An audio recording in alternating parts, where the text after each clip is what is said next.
We're still looking at platform settings, and now we're looking at the blog and posts settings.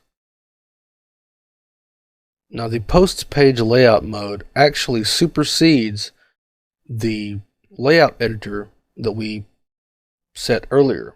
If I set this to anything other than 2 sidebars on right, it will make our default posts page, our front page, take this particular layout rather than the layout that we defined in the layout editor.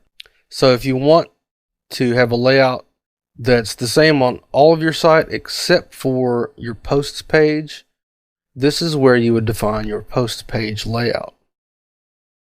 You can set your post thumbnail placement. We'll place thumbnails on featured images that are used in posts. By default, it's in every category beside single post pages and search results. It's not in single post pages because that image will show up there anyway.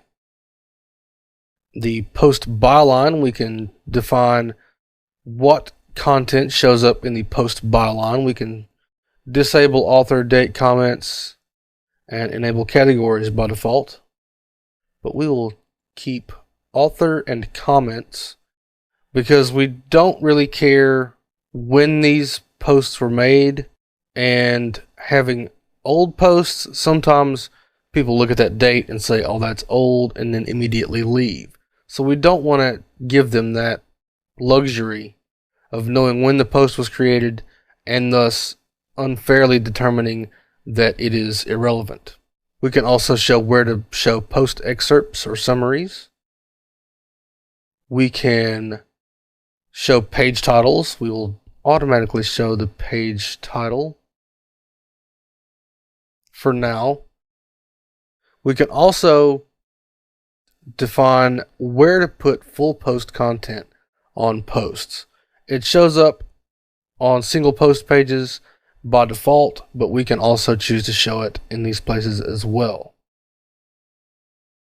We can change the text of our post footer social link. This text will show up above the social links in the footer on each post page. So if you want to put something custom there, you can do so.